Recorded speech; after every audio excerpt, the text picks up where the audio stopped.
I think I feel really, really connected and inspired when I see things that I find beautiful, whether it is external things around me that are nature related, or really just the beauty and the pain of the human story and the human experience.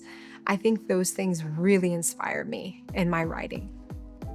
Hi, my name is Camara Gaither, and I am the City of Orlando's third Poet Laureate.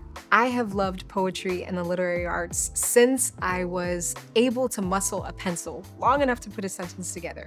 I remember very clearly being 8 years old and actually paying attention in class one day, and a teacher was giving a lesson on sensory imagery, how to create vivid and rich descriptions of something.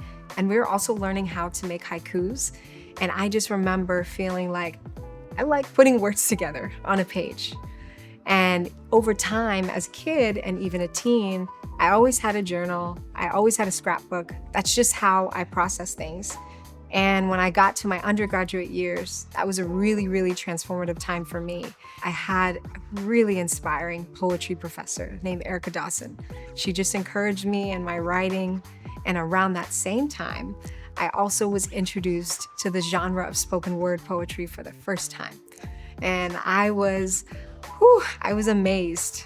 I felt like I was seeing this poetry language beyond a page and seeing how much language can be in your limbs, how it can be in the volume of your voice and your facial expressions. And it felt so vulnerable and liberating and communal to do spoken word poetry. And when I finished my undergraduate years, from there, I went into nonprofit settings to work, and I was performing spoken word poetry at events and conferences and trying to find open mic nights when I could. I bring some unique things to the City of Orlando as a Poet Laureate. I'm a poet at my core, and I'm also a therapist with a foundation in social work.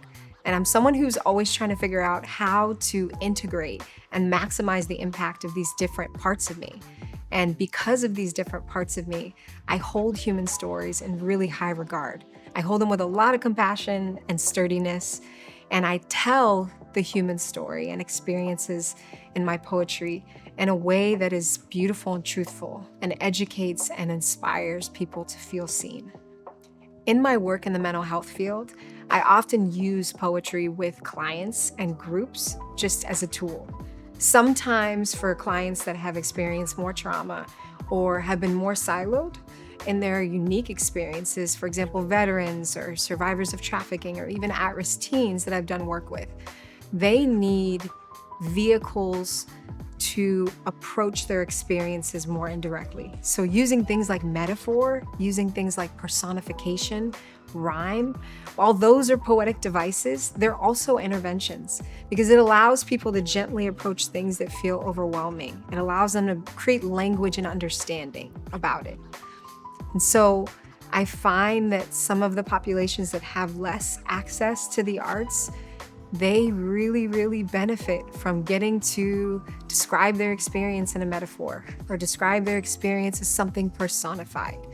And in that way, they're not only working through things they've experienced, but they're seeing that they have these artistic gifts and that they're able to express themselves and contribute something to society just like everyone else, whether they think they're a poet or not.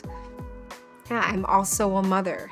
And so I think that being a mom brings an element of being extra tender and feeling a sense of responsibility in all the roles that you play in your life. So I've had my daughter come to some of my performances, kind of witness what it's like for a woman to be on stage, sharing and leading and facilitating, taking up space. And I'm really proud of her to see that. Even though she's kind of tired of some of my performances, she's seen so many. But youth deserve a space to be able to unburden themselves of what feels heavy. And they really deserve for that space to be on a page, on a stage, on a microphone, and to feel empowered in their expression and in the ways that they want to shape culture and society in the future.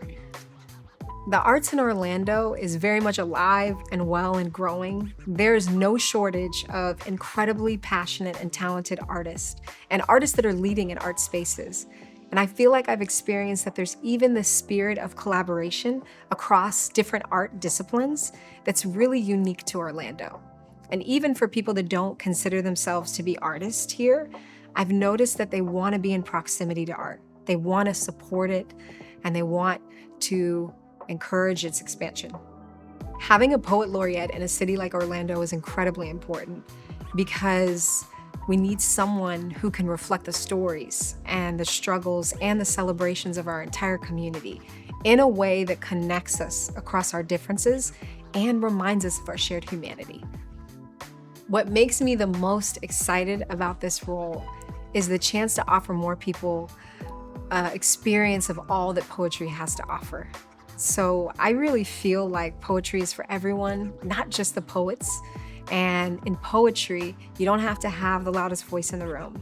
You don't have to be certain of much.